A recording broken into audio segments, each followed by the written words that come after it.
everybody, welcome to 𝐂𝐲𝐬𝐿. I'm Jessica. Today's video is going to be a humongous back to homeschool haul. Before I show you all of this stuff, I need you to keep in mind that we homeschool in such a way that we use more resources than we do curriculum, meaning that we use books and games and activities as our curriculum, which is where a large part of my budget goes each and every homeschool year. And you obviously do not need all of the stuff that I'm going to show you to homeschool well. You actually don't need anything. But this is what I purchased for our upcoming homeschool year. A lot of books, a lot of games, and some activities. And so I thought I would share it with you guys. We are going to start with like the school supplies. I don't need a lot. I'm homeschooling one kid. She's going into 8th grade. We have really great quality art supplies. What we actually need to buy each and every year has dwindled every year because, again, one kid, the box of crayons that I bought lasts forever. The alcohol markers last forever. So the few things that I did actually need to purchase were some new pencils for her. And we prefer the larger, like 0.9 millimeter lead. So I decided to get these big ones to try out. I also grabbed a set of my favorite erasable pens. This is the Fine Liner Friction. I only needed the base colors this time because I still have a lot of the other colors. These are the ones I use the most. I also grabbed a set of my favorite highlighters, which is the Mild Liners. A box of gel pens. These are just black gel pens. They're mine and Emily's favorite, mainly because of how large the actual pen itself is. We like a rounder, like fatter barrel pen. So, box of 12 of those. My favorite Post-it tabs. Still have quite a few of these, but I knew I needed to grab at least one because Emily will steal them. And then I went ahead and also got a 50 pack of the HP Sprocket paper format printer. So that is like the basic back to school supplies that we purchased. I'm going to just dive into books. This is kind of like more school type of books. We have the 52 Modern Manners for Teens, Volume 1 and 2. I have 5 Facts a Day Science. This is something we'll be adding to our basket time, which I will be sharing with you guys next week. The thing about this particular book that made me so happy is that each day the facts are like themed. So you can see here that this is 5 facts all about snakes. This is 5 facts all about inside the earth. You guys know I love a good theme. And I really love the little like snippets of facts, but when there are 5 random facts about 5 different things, it hurts my brain. And it doesn't hurt Emily's brain, but she thinks in themes like I do. So I think this is going to be a really fun way to sneak in some science and stick like to a theme each day. So super excited for that one. And then another thing we're going to be adding to our morning time or basket time that I did specifically for Emily is an animal a day. So it will have a different animal for us to talk about each day. And I liked it because it's just a little snippet, but then it still also has like the scientific name, its group, its height, weight, diet, location, status. So it has a little bit of fact, and then it'll give her a little bit more information. And then if she wants, she can go down a rabbit trail with that. Let's see. I also have a stack here that we'll be adding kind of to our language arts smorgasbord of stuff. We have Breakfast on Mars. This is 37 essays. So that way we can talk about different ways to write an essay. It doesn't have to be boring. Why do we say that? This is like 440 different idioms, phrases, sayings, and facts. I like this because they each have a picture and that has a little bit more information about it. We've done different idiom books, but I thought this one seems like really comprehensive since there was 440. I'm not sure what my plan is. We may just reference it as the sayings come up. Emily's very literal, so figurative language is kind of difficult for her. I've also debated putting it in our basket time and just doing one a day. We'll see what I end up doing with that. I also got Help My Kid Hates Writing.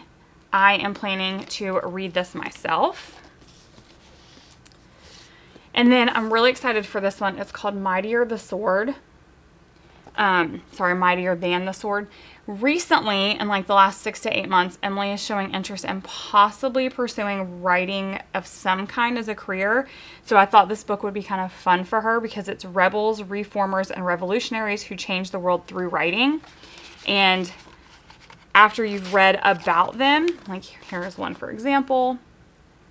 Once you've read about them, there's also some like kind of writing, I hate to say the word prompts, but there's like ways that you can write. So this one, for example, they're talking about Japanese forms of poetry, and then it gives you an example of how you could basically write your own like that. I did also get the new SAT vocabulary workbook. I haven't looked through this enough to know yet, but I think we are probably going to do this aloud. Like we will just go through the lessons and talk about the words as if they were flashcards. There is an activity at the bottom of both of all of the pages. Here, I'll show you for example. I'm just not sure that we'll do it quite that way. I think we're gonna use it more like flashcards and maybe just do the activities aloud. Like I'll ask her the questions like it's comprehension. I was kind of debating on putting this in our basket time too. We will see. It is, what does it say? 700 high frequency words. So I figure that's, I'm not sure. I think there was like 145 lessons. So that could be a lesson a day. Or we could loop through it. Stay tuned. I will have my basket time figured out next week when I share it with you guys. Also for me to kind of read and reference, I grabbed the Writing Revolution 2.0.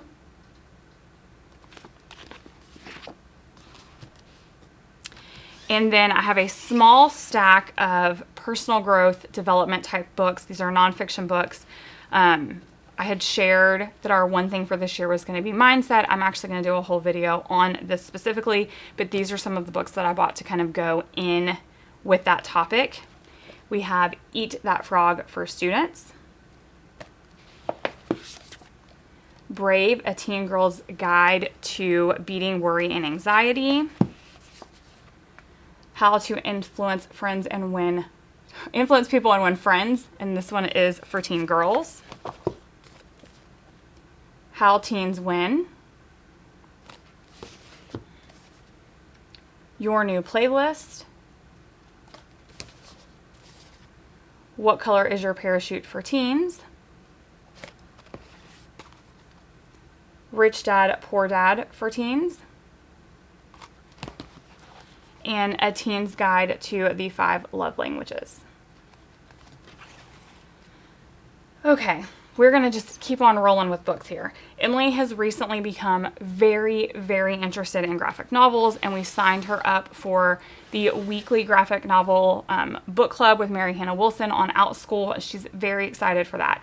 So I purchased all of the graphic novels that she'll be doing with the book club, plus a few more that she had on her wish list, so that she has plenty to read from this year. So I'm just going to start going through those stacks. It's a pretty large stack, so stick with me. The Secret of Ravens. Pause, Gabby Gets It Together. This is the first one. It's a series.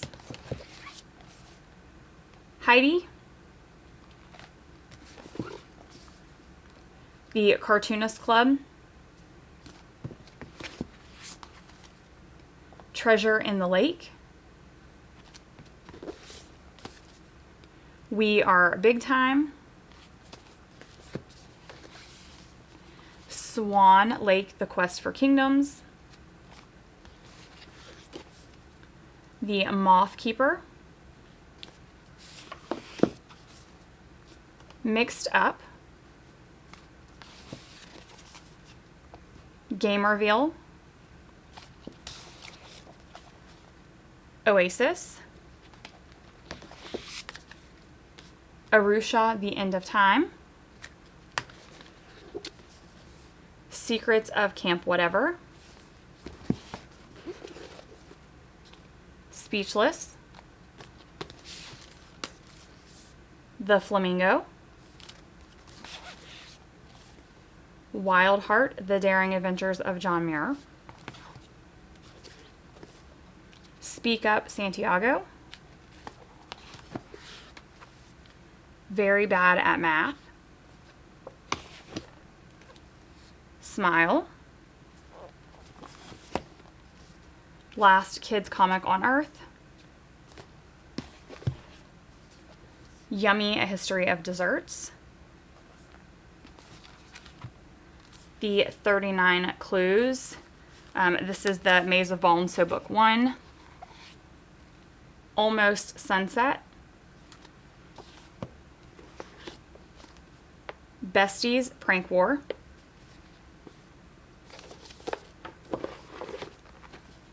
The Night Librarian. And then these are some that she had wanted to try, and so she picked her favorite of those. We have King Arthur and the Knights of the Round Table. The Three Musketeers.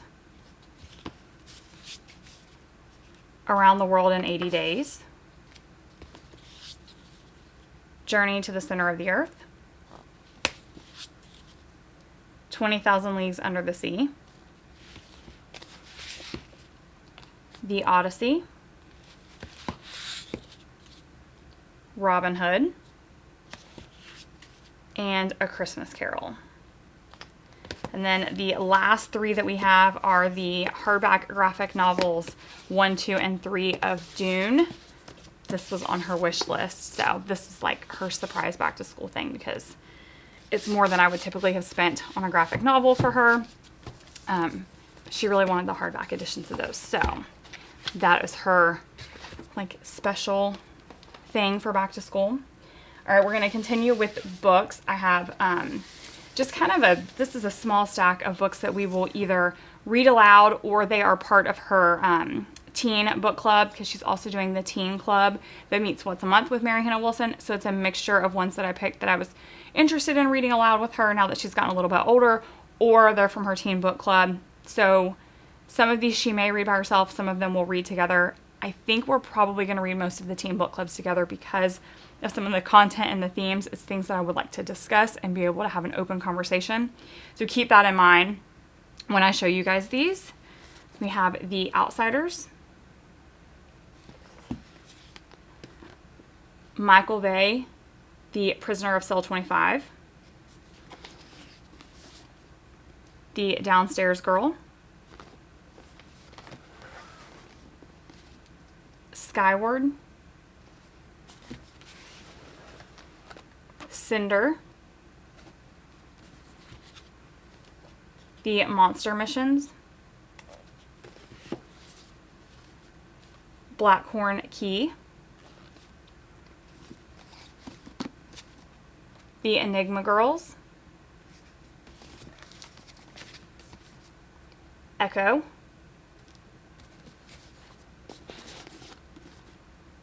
𝐂𝐲𝐧𝐽. The Maze Runner. And Maximum Ride. Now, some of those are book series. I only bought the first one in the series of all of them, other than Dune. If she's interested, if she likes them, we will obviously buy follow-ups to that. Okay, next I have kind of a stack of activities that I purchased for Kevin and Emily to do for STEAM. Most of these are younger than what she can handle. I mean, obviously she could do them all by herself, but the point of them doing STEAM together is for them to have like fun stuff. So most of the ones that I bought are ones that like they could build and then have fun doing like things against each other. You'll see what I mean. It's this Smartivity line. This one is mini football. So they build it and then they would be able to play against each other. We also have mini golf. Now technically that's only one player, but I figure they'll probably take turns and compete against each other. Foosball.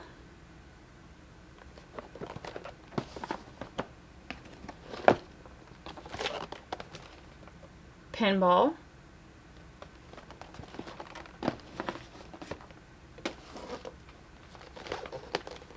Mini tennis.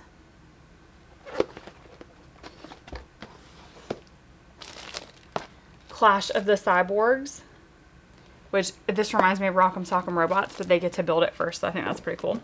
And then Emily asked for 2 different Legos, so this is part of her back to school gift too.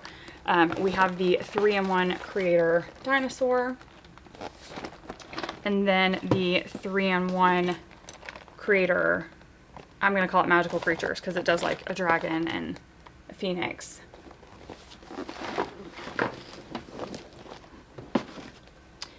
Okay, I think basically all we have left now is games.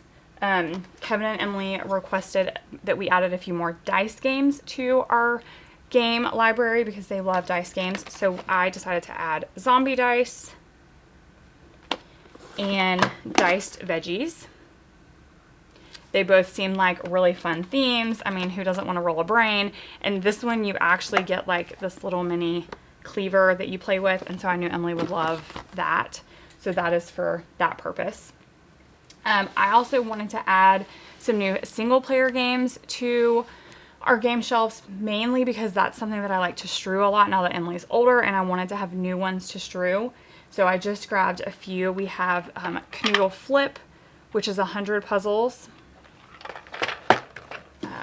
Tower Stacks, that has 80 different challenges. So I'll keep her busy for a while. And then Crash Cats, which has 60 different challenges. As soon as I was like looking through all of them and Emily saw it, she's like, I want that one, even though it's probably, I mean, it's 8+. It's probably a tiny bit young for her, but it's going to get logic in, and it's something that will keep her busy while I need to do something else, so I'm all for it. I also grabbed a small stack of exit games. These are 1 to 4 players, so it's something I can strew and she could do by herself, or it's something we can do together as a family. I pretty much bought all of the ones that were, you can see here there's like a level. I bought all the ones that were 2 just to get us started. So I have the Cursed Labyrinth, the Enchanted Forest, the Magical Academy, the Haunted Roller Coaster, the Stormy Flight,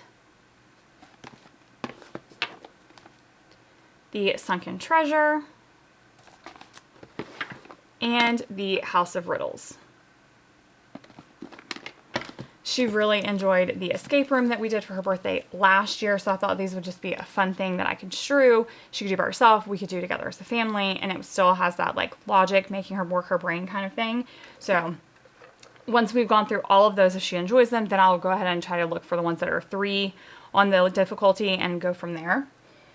I also wanted to add some new 2-player games to our stacks because there's a lot of times when Kevin needs to do something or I need to do something, and so having a lot of really good 2-player games or a good assortment of 2-player games means that one of us can still play with Emily. It's also really great for one-on-one time, and honestly, it's great for Kevin and I to be able to play games with each other as well.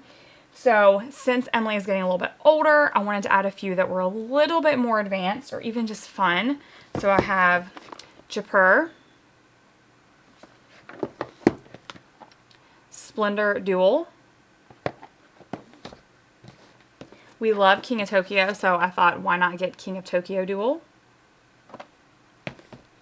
And then you guys know that we love the Genius games. We have Genius Square and Genius Star, and they are 2 of the ones that Emily and I play so many times, so much, because they just play really well.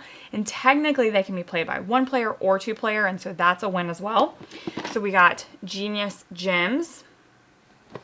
And then I also grabbed the Genius Connection. And this is like a simple game, but Emily and I have realized that sometimes simple games are fantastic to just leave on the table and we can play them like really, really quick. We've been getting into things like Connect 4, Battleship, like some of those classics that we forgot how good they are because we own so many other different games. They're just great to leave on the table, and one of us or even a grandparent or just anybody who comes over can just pick up and play with her. Spot It, Blink, those kinds of things. It's just, we just love them because you don't really have to teach it. It's not long and drawn out. You can play them in less than 10 minutes. So it's a way to like sneak in extra gameplay. So because of that, I went and searched to see what else I could find in that same kind of genre of games. And Guess Who was one that I was like, oh man, she would love that. Then I found Guess Who Harry Potter and Guess Who Marvel, and I knew she would love that even more. So I grabbed both of those. just as, like I said, a fun, something that we can play just really quick one-on-one. I also wanted to add some more cooperative games. Most of the cooperative games that we have, I would say Emily's borderline growing out of age-wise, so I wanted to add some that we could like play a little bit more now that she's older. The ones that we have that are our favorite are Forbidden Island and Pandemic. So I decided we would add Forbidden Jungle, which is another version of the Forbidden Island. And then Horrified.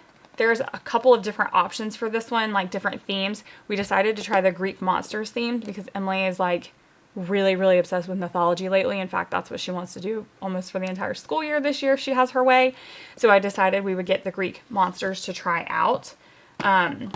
If we enjoy it, I already have the original monsters on my list for October for Halloween because it's like Dracula and Frankenstein. I also decided to grab Mysterium.